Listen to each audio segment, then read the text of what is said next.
You know, I've been asked about the paranormal,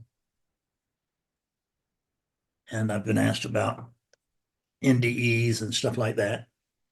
And I've never been in denial of these things. Um, uh, Having had a tunnel experience myself in my initial awakening. But I've always, in terms of how would it work with non-duality? How does it work, particularly with this teaching, perhaps? And my sense was, and I'm not backing away from that now, is that all of these things were possible. Anything is possible within the dream. It's a dream. It's not necessarily an explanation of anything, and it's not necessarily an indication of anything, but it is an experience.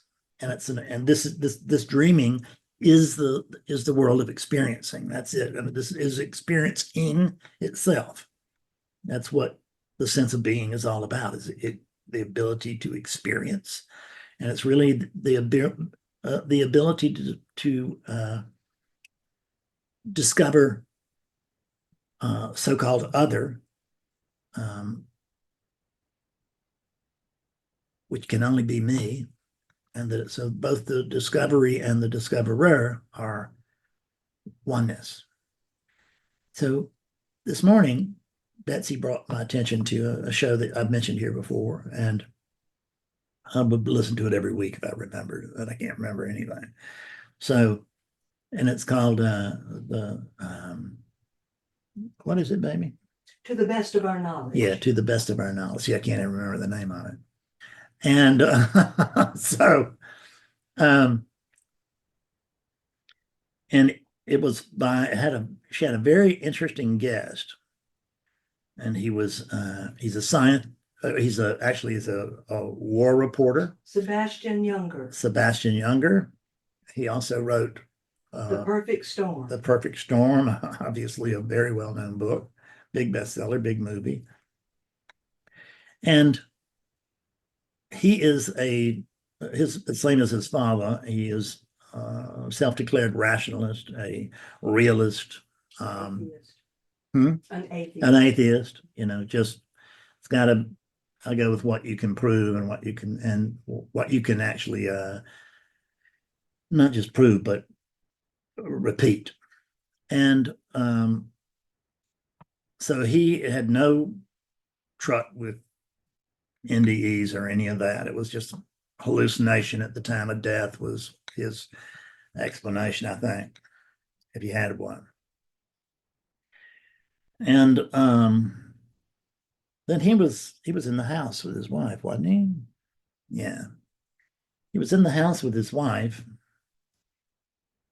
and he began to as I recall, I can't remember this part of the details because it doesn't matter, but at any rate, he began to feel sort of ill. And what it was having was a pancreatic, what is it? The passing aneurysm. Thank you. So meaning a blood vessel popped, and it was in his pancreas, and this is not the place you want to have an aneurysm, and it's virtually always fatal. And the what he said was, or so I was told, and he didn't know that he was in trouble. He knew that he was in the hospital, or that there were people there working on the body, and so he was thinking that they were fixing it. And he heard a doctor say, "Well, we tried."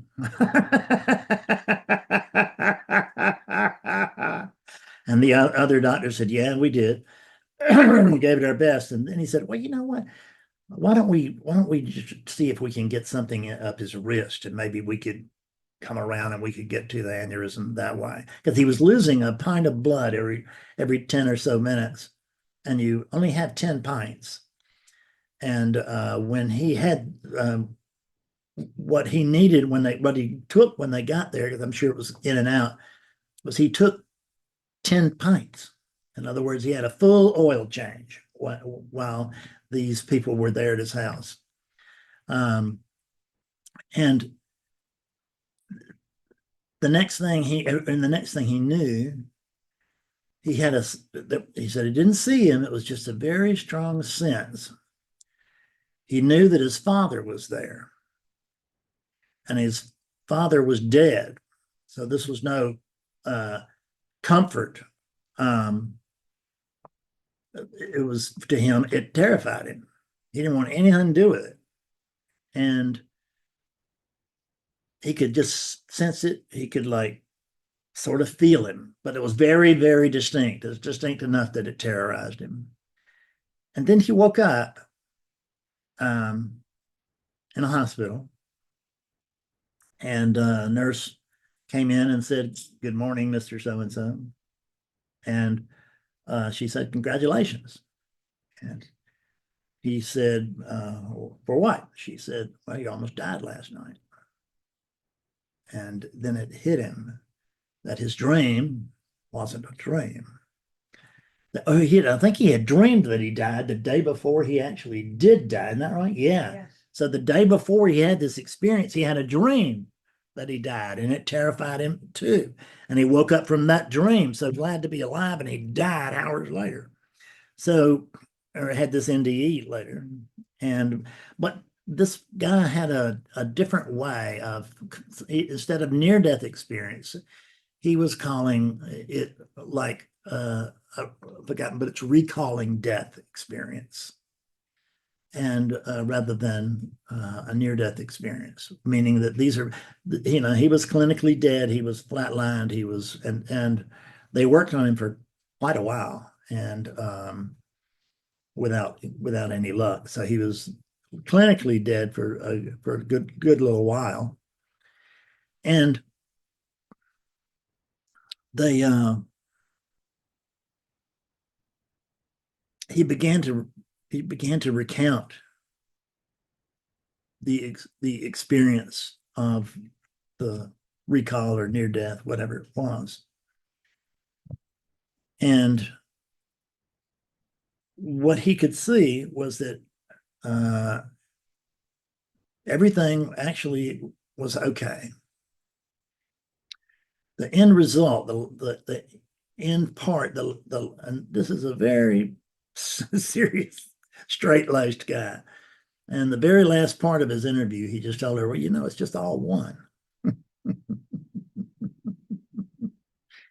And I just love that. It's all one. Whether he realizes today that includes that body or not, I don't know. He could be having a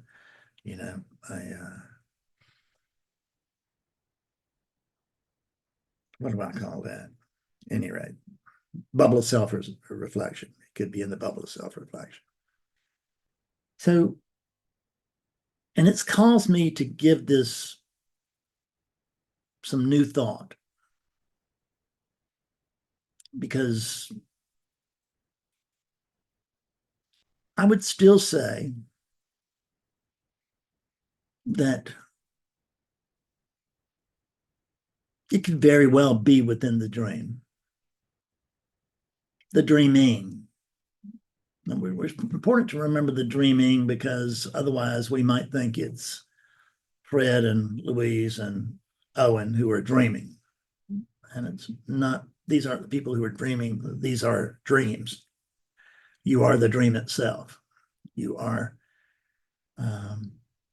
not, you are the dream that God is having, that he is a Fred, right? Kind of got sold a bill of goods. It's not all it was cracked up to be. So I just tell you this to let it just ripple through the mind. Because when something like this happens, when I hear something like this, or something happens that points me in some direction, I like to be open to the idea that I don't know, that I really don't know. People talk to me about near-death experiences. My emphasis has always been on the near part. And I'm not saying what is or what isn't. I'm just telling you that this was a profound testimony, and that I'm open to whatever it points to, any direction at all. I have no quarrel with the natural processes of living and dying. I do have a problem with a mouse. I'll get it for you. Thank you. Thank you, baby.